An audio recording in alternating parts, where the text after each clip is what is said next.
I'm trying to learn. My little girls laugh at just that. Don't you know how to do that? It's easy, and they're just We whizzing are away. we are live on Facebook, just as we said that.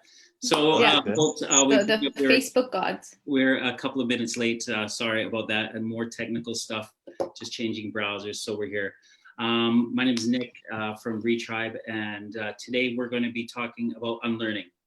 We're going to explore how learned behaviors and patterns of thoughts can lead to a cycle of coping with things in a negative way.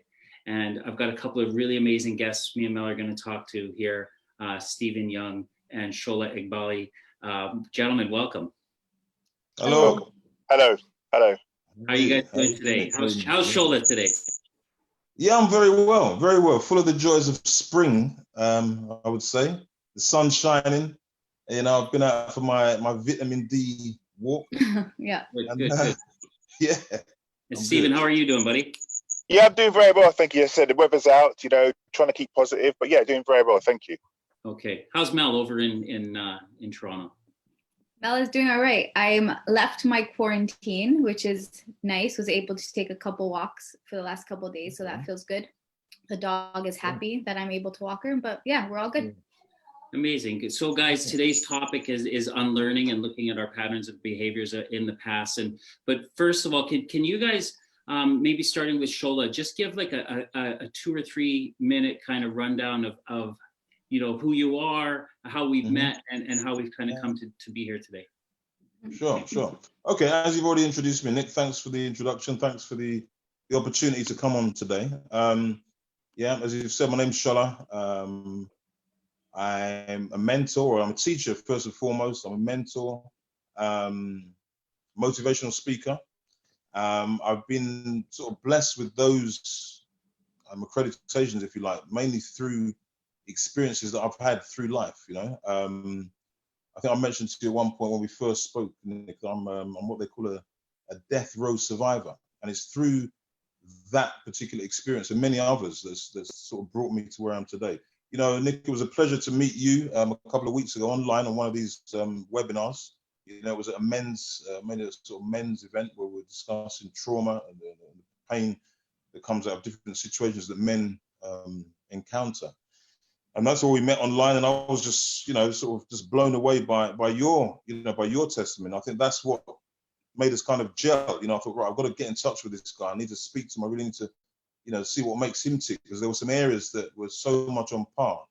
And you know, I'm just of the opinion that we've got to start to look at how we can sort of collaborate with a view to, you know, helping other people to heal from, you know, their past experiences and so forth, and sort of unlearn what they've taken on from their past and then relearn, you know, bring us into where we are today. So hence, you know, I've accepted your invitation, and yeah, thank you. And we're glad you're here. And Stephen, you're a teacher down in Elephant and Castle. Can you give us a little introduction? Yeah, my name is Stephen Young. I'm a teacher at Elephant and Castle, at a girls' school, and also I'm a mentor and I'm a coach as well. I've been in Elephant and Castle for about the last 10 years, so I've seen the area kind of develop, which is really, really good. And I'm just kind of working with the young people just to get them into that kind of mindset where they can be. Amazing. We're so blessed to have you guys here. And Melissa, the topic is unlearning and looking at our old behaviors. Can you kind of kick this thing going? Yeah, sure, I guess. So I've been fascinated with unlearning for a long time through my own journey, and then also just watching people that I either work with or interact with on a daily basis, from my family and my friends or my different kind of circles, around the pain we hold on to and the kind of narratives we have about ourselves. And I've always been fascinated in asking, well, where did I learn that from? And also, how do I know that to be true in this moment? It might have been true at one point in my life, but is it true now? So when I started really thinking about that a few years ago, I guess at this point, it was also not so much about learning new things, because I've always been interested in learning, but really where my pain kind of felt stuck was my needing to unlearn. So what that whole process looked like, and allowing that process to kind of unfold made me essentially reflect on how I came to know the things I know, because we can't really unlearn something without figuring out or realizing that we must have learned it from somewhere. So really kind of, and like you said in the beginning, like really kind of looking back at where the pain maybe originated, or some of the pain originated in the beginning, which is hard and heavy because it often leads to our family dynamics, right? So really kind of creating this space where we could feel kind of like held with each other, and being able to reflect on that and know that somebody else maybe can get where we're at without getting too deep or heavy or scared around what it might expose, because it needs to be exposed, and that's where the healing can kind of start, if that makes sense. Makes total sense. Gentlemen, so I think one of the things that we talked about with regards to unlearning is like how we can carry our old ideas into current situations, and how detrimental it can be, especially when we come around the word prejudice, and where that word really means to prejudge something. So I think that when we come into situations with our old ideas, we're ready to judge right away, just because of the color of our skin, or our social background, or our economic situation. And this now has presented us with an amazing time to start to unlearn some of these prejudice, hasn't it? Definitely. I think in terms of this, I'll just add, just in terms of unlearning what we've learned and moving on, I think as Melissa talks about, from a pain perspective, I find that pain raises an awareness spectrum. It sort of heightens the awareness, and then through that experience there can be some transformation, and a level of being equipped then to sort of get through that pain, not just yourself, but then able to render that or impart that onto other people. Because when they recognize, we're going back to, look, if you're sort of scarred with something, if the scar is open and it's exposed and other people can see that scar, they can then relate to it, which then means there can be a kind of healing mechanism, because you get to see that you're kind of on the same page. Right. And kind of obviously the kind of view I'm going to take is from like a school point of view for the students I kind of work with. I think it's good for them to understand it now. A prime example is like we have a student who plays a guitar, and they've been playing it their own kind of way. But as soon as they start to do formal lessons, they have to unlearn the kind of bad habits they had before and kind of adjust it to the formal way of playing the guitar lesson. So that's the kind of way we kind of explain to them about unlearning to students. That you kind of break it down in that kind of simple way, they kind of understand it. And it's also about, when we try and speak to them about going to these kind of major jobs in the cities, that we've got to break the stereotype that they're saying that, well, I don't see many people in these jobs that are not like me. Well, we need to break that kind of unlearning kind of process, say you can get into these kind of jobs. And that's the kind of process and the kind of coaching and the kind of mentoring that I kind of do with people, especially in areas like Elephant and Castle, other areas where people don't really think they can aspire to go to these massive companies, but they can. Right. So as teachers and mentors, and this idea of unlearning, would you focus on the internal kind of unlearning that needs to come first, or the external, like systemic learning, or is it something that you do at the same time, or what's your approach in terms of bringing that awareness to the different impacts and levels that unlearning maybe requires? I think it can. Go on. No, you go first. Sorry, you go.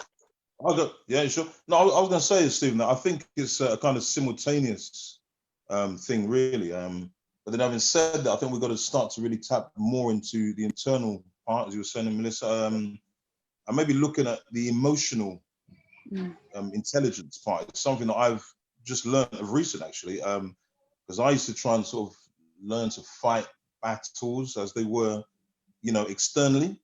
But what I've now learned is that it's got to be, number one, we've got to select battles. It's not every battle that we are supposed to fight, and those that we do select, they've got to be handed over. But we've got to internalize and see where we are in terms of our emotions, how we can manage our emotions, how we manage relationships with other people.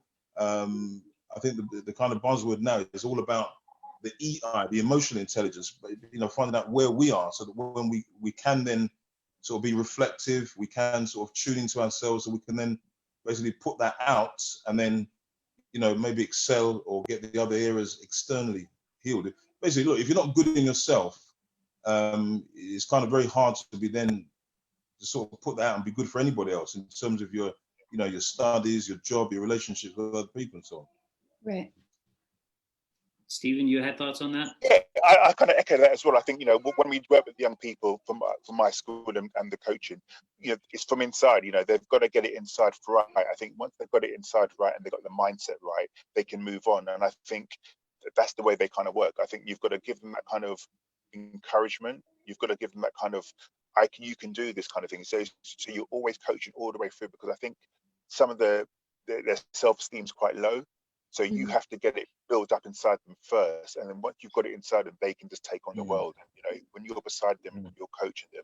That's the kind of attitude that we have to have with them. So it's definitely from inside, I believe, 100%. Yeah.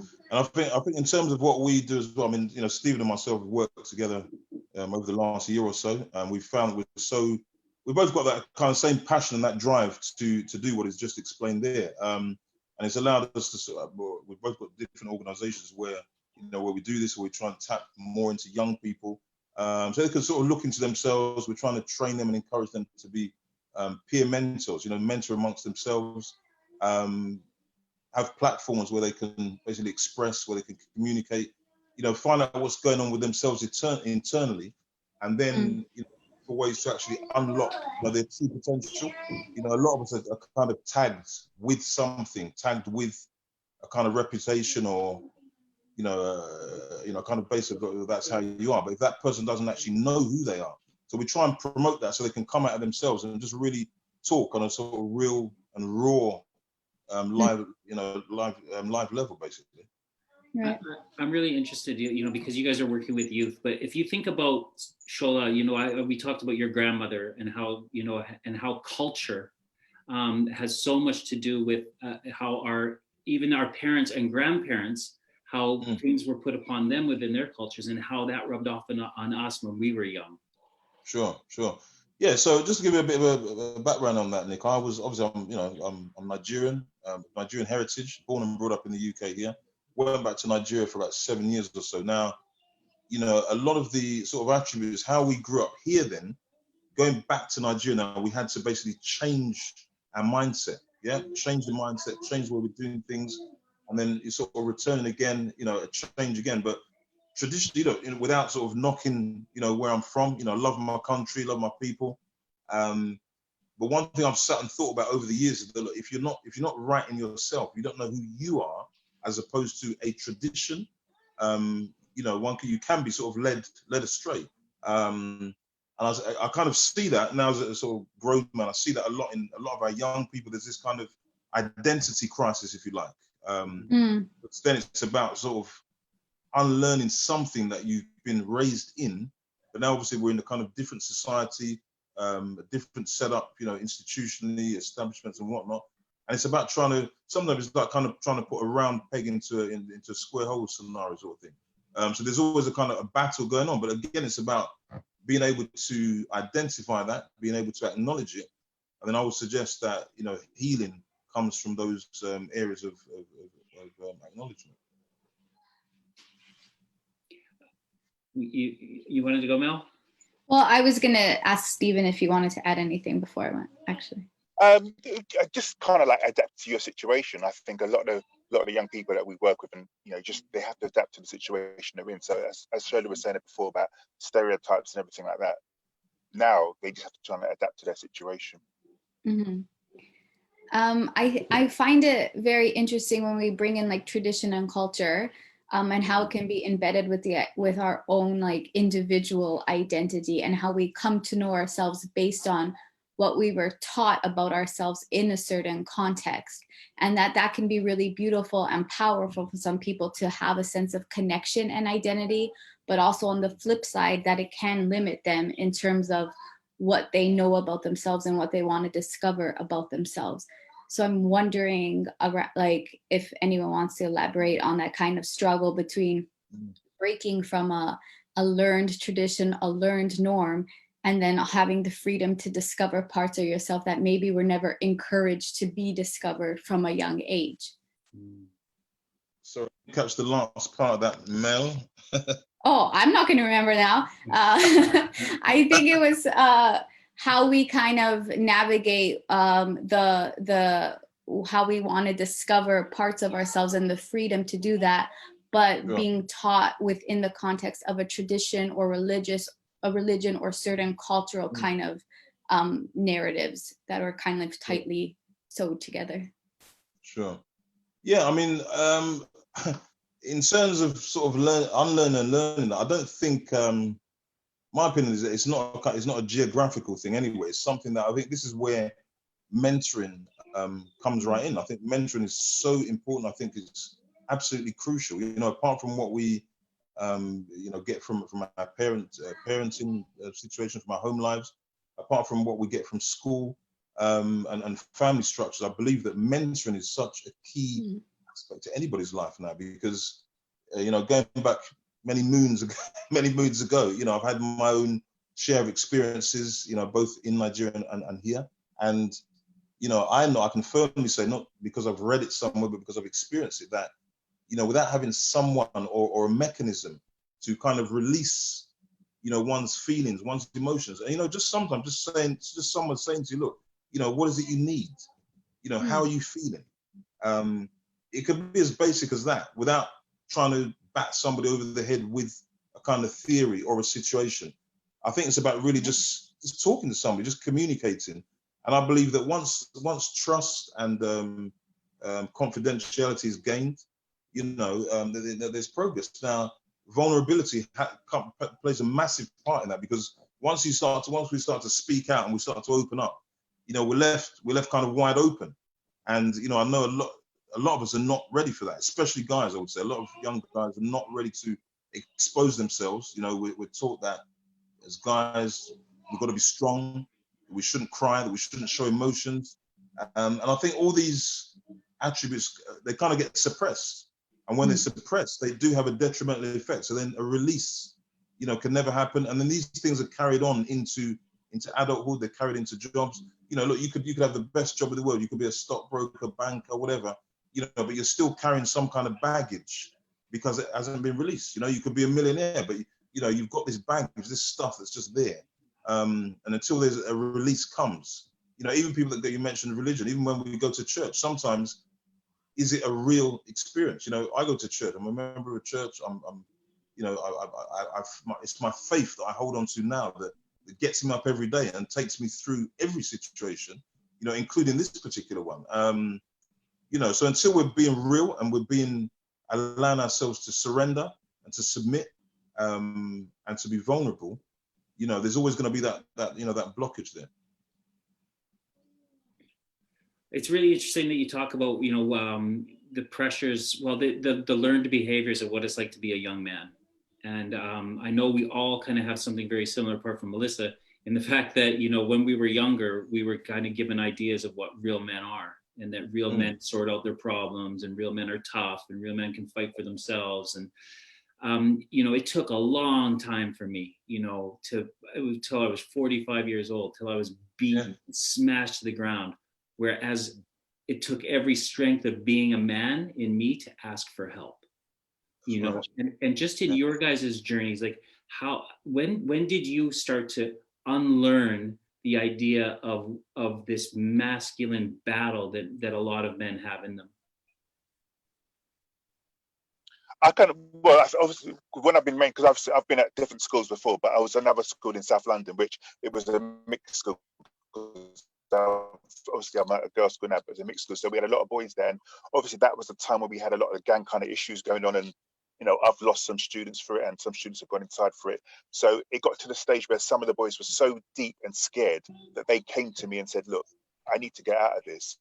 And it took them such a massive thing to do, because it's such a bravado thing to say, look, I want to be part, to be in this gang, to come out of it, to say you wanted to come out of it is stronger than staying in it. That's what I believe. And for them to say, look, I want a way out, I don't want to be part of this, I'm scared. And it broke down their shield. And then once they had that shield drawn down, I was able to work with them, and we saved them students. This is when the height of the massive gang issues. So for them to come in and say, look, it's kind of like in crisis mode. Then the humanity kind of becomes. Yeah. We become put in a place where we're willing to change our perspective on things, aren't we? Mm-hmm. Mm-hmm. I think it's like escalation, where there's no other choice, but then the realization that something, whatever we thought was working in whatever way we thought it was, is no longer serving us in the way that is nourishing us or being real and raw. So that like kind of like crisis challenge can shake us up and wake us up to the fact that, you know, I always say like nothing's going to change if nothing changes, right? And sometimes we need that either pain from our childhood or the memory or like a crisis where we're all into something together to really have us reflect back on something's not being able to work, right? So in terms of like having people put down their shields of protection, because that's what it really comes down to sometimes, is feeling like the need to protect yourselves, I would assume. Like, and I know actually too, but go on. No, I mean, you're right, Melissa. I mean, the protective thing, we sort of, put the shutters up, to sort of cover things, protect things. And, if I can just take you back to some experiences that I had, as I said, many moons ago when I was, I don't know, in my 20s, long time ago, in Nigeria. And, I think I said at the beginning of the interview that I'm actually, a death row survivor. And I'm not saying that lightly. I'm not saying that to take any kind of kudos or to promote myself, but it was from that point of, absolute decimation that, you cry out, you're in total surrender. I was involved in some stuff out there, some certain activities, which, took me to, to that point. And it was only at that point where I had to cry out and really submit and put myself down that a release came. But I'm able to, I sort of draw on that experience even up till now, 30 odd years later. And I use that as a kind of driving force. So when we're seeing, as I said, young boys, whether it's in the gang culture, the knife thing, the gun thing, whatever, all the antisocial stuff, we draw on that and show them that, look, if we've been brought through these situations because we've had to show our vulnerability, because we've had to speak about it, because we've had to show that scar, not physical scar, but I'm talking about the emotional scar and the mental scar. You share that with these youngsters now to look, well, I'm here today to recount that story to you, not for any kudos, but to show you that, look, if you do go down that road of the surrender and the talking and, just trying to be who you are, not what you're expected to be, not succumbing to peer pressure, not doing what is expected of you by society and so forth. Just being you, just being real. That there is healing, and I'm just thankful for the fact that I'm able to enjoy that today. So now, the onus is now, the ethos now is to really put that out to all my networks, all the people that I communicate with, network with, and so forth, to share that, and then so to sort of move forward positively. That's amazing. I think that's what it's all about, and I think this is one of the big things that I think we need, all of us need at this time, and it's all happening digitally, is communication. And I think that's the thing, is like, how, what are the things that and I think it's by trust building, but the communicating kind of thing around community being so important, rather than, building walls and fences around our backyards, rather than talking to our neighbors. And now we can yell over the fence. But I found that people are really willing to talk right now. I'm talking to all my neighbors out my windows. Yeah. Well, I think because we're like realizing the importance of even just story sharing, right? I think it's something if we go back to like just oral traditions of like of teaching each other, the way I started really healing was by having this older man who's like became my grandfather, just talk to me about his life, about his pain. And just this idea of story sharing, I think we forgot of its value and importance. And that's how I can maybe learn about myself, because I'm hearing these stories reflected back. And I know my pain is not just mine, that everyone has this kind of shared experience. And in that sharedness, we're realizing we're maybe not so different from each other, right? Yeah. So, yeah. I think you're so right, Melissa. On that point there, it really touched a nerve. you know, about the storytelling aspect, because, you know, but in Africa, that's how it is, that's how it was, and still is to a certain degree, you know, depending on where one is in the rural areas and whatnot, where, you know, you can just have that meeting kind of thing, that just a natural setting, and then somebody's telling a story of how it was before, just recounting, you know, using whether parables or fables or whatever, you know, just being real with it. And you know, we've kind of lost that. I mean, look, this is why a lot of stuff back in Africa, a lot of stuff wasn't written down, but it was done orally. So, you know, the story was passed down the line. I mean, look, I'm now, you know, got my young daughter, 14. You know, I have a granddaughter, and I'm able to sort of recount stories, the bits that I remember, just pass them down the line. Hopefully, they're gonna, you know what I mean, do the same thing and pass them down. So, very, very important, very important.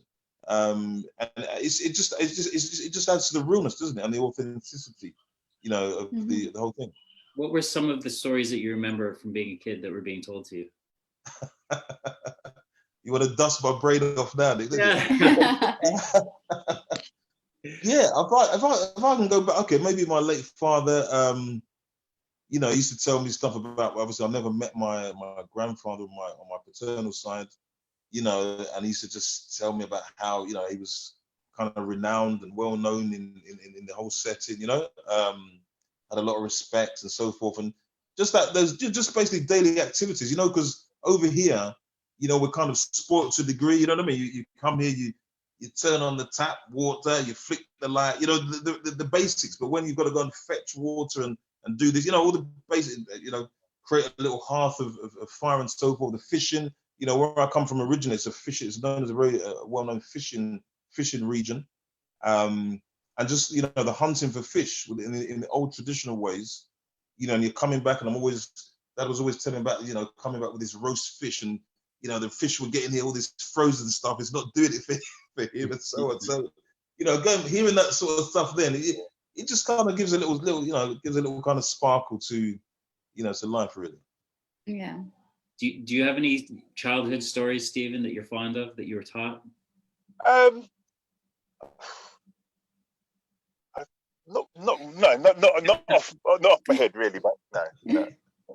I think the thing is that not all of our learned things in the past were there was many good things instilled in us, you know, while we're being taught certain behaviors, there was still a lot of good. And I think the journey that we're all on is trying to, you see, instead of looking into the past for the solutions, look forward to the solution, but gain the positive things that we learned about, you know, being part of a team, or having some kind of accountability, doing some homework on time, you know, fulfilling kind of deadlines, but then looking to the future, where this is all so uncertain for everybody. No one has been, you know, in this situation where we are, but there's so many good things that we've learned, and how we bring that into today to try to, you know, to bring some kind of understanding towards our communities. Mm-hmm. And we've got time to do it as well. That's the thing. We have got time to do it, which is really a massive thing. You know, we can't just sit still and not do it. We got loads of time to plan it, and when it's all over, we can move forward with it. That's right. Absolutely. That's right. I mean, I was having a chat last night, and I kind of posed that kind of question. Okay, what are the positives and the negatives of this particular situation? And I wasn't trying to say that there's anything good about, you know, the fact that people are dying, and, you know, and we're locked in and so forth. But, you know, as Stephen said there, we have the time now to reflect. You know, we have the time to be still. You know, we have the time to forge or repair, you know, relationships, you know, that have been frayed. You know, and what I wanted to say is that we're in a conflict, aren't we? It's like a battle, as it were. And I was saying to somebody this morning, I said, look, at the end of the day, in any battle, any conflict, or any war, you know, there are always going to be casualties, you know, rightly or wrongly, whether we like it or not. That's going to be the you know, the scenario. So I think we've always got to be looking forward, and try and take the positive out of that. You know, I would imagine a lot of us have had the issues of, you know, friends, family, colleagues and whatnot, where there's been death, where there's been illness, and that's not belittling the situation at all, but it's all about just trying to look forward and kind of impart that to us that are here, and trying to beef ourselves up, just collaborate and be together and sort of bounce off each other, to sort of get that positive mindset, reset that mindset into a positive one on a daily basis. Yeah, I think I would add to the idea of like being positive. The way I'm kind of settling or making peace with it too is because sometimes, being positive or having a positive mindset can make people kind of tighten up a bit more. It's like, well, I can't find anything. But it's just to even think about this as an opportunity for us to reflect on what's been working for us and what's not, and how to make space for other things in our life. And it could be as simple as chatting to our neighbor who we just would walk by the other day. Like that's a real small practice that can make a significant change in how we go about our day, even just smiling to someone, right? Or acknowledging the presence. Like, what is this putting into practice for us to take forward when we're allowed to stand less than 2 meters apart from each other, No, definitely. I mean, it's as you said, and it's a lot. I was just out a few minutes ago, and I stepped out, just sort of look at the sun, sort of thing, and come back. And there was a guy walking down the street with his partner, and I've never seen him before. And as I turned, he said, "Oh, all right, mate." And I've answered. I said, "How you doing?" And we just had a little banter. Now I watched. I thought, where does he live? And it turns out he lives about 4 or 5 doors away from me on the other side of the road. And I said to myself, "Look, this is ridiculous. I don't know who this guy was before, but it took him to greet me in this situation. Any other situation, we probably just gone our separate ways. So it's forging. It's something that we talked about the other day. It's forging community. It's forging connection. And I think it's just allowing us to start behaving, like human beings, I suppose. Mm-hmm. Yeah, I agree. I think it's a time that, at the beginning of this, I threw in that word about prejudgment, bringing our judgments into something. And I noticed that, there still is a lot of judgment going out there, especially on social media. What do you think it takes to start breaking down our harsh judgment of situations in whether or not someone's gone into hospital and people are happy about it, or things that are very unkind? And I'm wondering about the behaviors of people who are being unkind now, and the kind of thoughts and positive energy and ways to kind of reduce that judgment in community. Are you talking about? Are you referring to more like social media now, Nick? Are you talking about that? Yeah. Just how people, there still is a lot of judgment. I imagine it's coming from fear, isn't it? It is. I would say it is. I mean, fear is like a kind of, I wouldn't say a shield. It's like it's like an escape route, isn't it? It's when you how can I put it? So we've got this, the fear factor. The fact is, we weren't. We want to go biblical, because I always like to hold things up against the Bible. That's my saving grace, as I mentioned before. And we, the word tells us that we weren't made like that, with that spirit, with that spirit of fear. It's a spirit in itself. We weren't made like that. So what is it that's bringing that in? And the fan of it is being inflamed all the time, isn't it? I think all we can do is have more of this sort of thing, Nick and Melissa, where there can be communication, and where we can sort of then override, whatever's fearful, whatever's negative, whatever's antisocial. If we can be flooding, those social media platforms with more of this, on a consistent basis, where people are just being real, people are talking, people are trying to look for the positive aspect rather than the negative, where there can be encouragement, where there can be that motivation, where there can be love. And where we're crossing all boundaries, of color, background, social status, whatnot. I think it needs to be just the way the media's, putting out, even on mainstream news. It's more, I've seen there's so much negative stuff. Look, I try not to even watch news too much anymore, not being funny. A snippet here, a snippet there. But I find that the more we drain on the negative stuff from media, it's like a drip feed effect. It then makes one negative themselves without even knowing it. You know, without even really acknowledging that, oh, I'm actually taking injections of something that is just no good for one's mental health, you know, emotional health, physical health. It's just no good for us at all. So the more there's more positive stuff going on, there's a way that we can, you know, be doing that and just flooding the airwaves, as it were. I don't know. Maybe that's, you know, maybe that's the way. And also, I think obviously that's what Nick said before about people being scared. I think when you're scared, you know, things are going to come out horrible, things are going to be negative. And I think we've just got to try and break that down. I think, you know, if people don't know the unknown, they're going to make their own ideas up. And then that's how rumors start spreading, and everyone just jumps on the bandwagon and thinks this is all conspiracy theories and all things like that. So we have to just be kind of strong in what we're doing, be positive, and, you know, and just trying to get to as many people as we can to try and change the mindset, really. That's what I believe. It's interesting too, because we're talking about unlearning, and fear is something, fear and hatred and prejudice, like racism, all these things are something that we're also taught, right? Just like through media, if all we're being bombarded by is like, you better be afraid, then we are learning that fear is the state that we should be in order to survive. And that just keeps building and building, where we're not even questioning if there's possibly another way that I can approach a situation, which is like you both said about like love and positivity and kindness is, but we're being taught that, oh, crisis, be afraid. And then how that kind of has us knowing ourselves in a very certain and limited way of like, it's me versus you now, right? And really like so antithetical to what could be taught in all of this, which is we can't actually get through this alone. We just can't, right?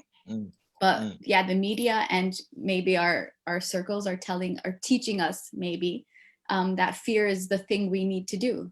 And there's a big piece of unlearning there is to really lean into what would love look like in this case, right? What would kindness look like? What can come from that? Which is something that I guess it's not as appealing if you're a news company or social media trying to get likes on. So it's not as, you know, alluring as like being angry and hateful and fear-based, right? It's a really hard thing to wrap your head around. It's sad though, isn't it? It's sad because you know, as you're saying, it's sad because it's, as you mentioned there, it is conditioning, and you know, through that conditioning, all that's doing is feeding somebody else's agenda. You know, it's fueling somebody else's script, isn't it? You know, whether it be financially, you know, whether it be in terms of giving themselves some kind of kudos. You know, fear sells. Yeah, that's what I was trying to say. Fear sells. Yeah. So the movement now is I suppose for us to take out of this is to start forging compassion for one another. So I imagine when I see somebody being negative, my reaction is to be defensive and kind of like, hey, why are you doing that? Instead of saying, hey, that guy's probably in a lot of pain. That's why maybe he's judging or he's saying something that, and to actually embrace that person and say, hey, are you okay today? You know, and I think that's the thing that I would like to kind of bring into my life is how do I go through my day without judging others? And how do I go through my day looking at the people who are judging? You know, not the judged, but looking at the people who are doing the judging and say, hey, what's up? Yeah. Okay today? You know, you said the word hate a lot. You know, do you really hate that? Do you really wish that person harm? Or are you okay? And I think this time right now has given me a space to look within me to start to be more compassionate towards one another. Definitely. And it's this is what it's all about, isn't it? I mean, so going back to the point of reflection, you know, really looking into ourselves, you know, what are we doing? How are we interacting with people? How are we interacting with situations? I think, you know, I mentioned before about the stillness that we've got the opportunity to be exercising now, where before, you know, everybody's rushing about, you know, I'm guilty of it, put my hands up to it, you know, we're rushing about helter skelter, we've got the schedules, we've got the routines, we've got the agendas, you know, you come in and then you're doing it all over again. So that reaction or that interaction with your fellow man is just not there. Look, years ago, look, I used to be in the financial services sector, you know, property sales, high powered, you know what I mean? Commission sales, making money, batting it all off. You know, I had to unlearn all of that when I think it was 2007, 2008 credit crunch came, yeah? And I retrained and I went into more the vocational side of things, you know, went to health and social care, which is what led me into teaching. But you see, being in the health and social care now taught me a lot about myself. You know, it taught me humility. It taught me patience. It taught me, so what I'm saying is that from an adverse situation then, it built me into something else. And I suggest that we're in that same kind of arena again now, where this is now on a global basis, yeah? Where, as you said, Nick, where how do we relate to our fellow human being? You know, how do we look to somebody who is suffering and not feeling all that, and then another person sort of judging and, you know, sort of running sort of roughshod over them? You know, you'd want to, as you rightly said, question the kind of aggressor, like, hey, you know, slow down, park that up a minute, you know? So I think you know, I love the topic that you brought up, this unlearning thing into learning or relearning. You know, it's so on point, because that's exactly what's happening now. And I think it's good if we can start to identify that's what it is, and start to acknowledge it, and start to get into that remit, get into that sort of mindset. You know, so hopefully, you know, let that be imparted to others that we link up with. That's good. Stephen, do you have any final thoughts on this? No, I kind of agree with that. Really, I think it's, you know, it's like what Sola said. I think it's really important to take note what we're doing, and to not to forget this time as well. I think, you know, when this is all over, we have to remember this time, right? And definitely, you know, and move forward from it. That's what I say. Don't forget what this is history, and you know, we're part of it, so we mustn't forget it. Yeah, it's the time to be remembered for compassion rather than judgment. So the people who are watching this, what we're doing now is we're kind of leading to next Thursday, where Melissa is going to be leading a workshop to give us some strategies around unlearning these old behaviors and patterns. So Melissa, can you kind of give us a little taste of what's to come in the workshop? Who's going to come and join us for it? It's kind of a piece on reflecting and thinking about how we came to know what we know and where the learning came from, and also looking into ways that we can invite a reteaching of ourselves and who we are, and how we can operate in the world that's more authentic to where we're at this stage in our life, and small little practices and reflection questions on how we can build authentic relationships with ourselves, but also with people we're meeting along the way, especially in this time of unknown and fear and being afraid. How to like bridge that all together.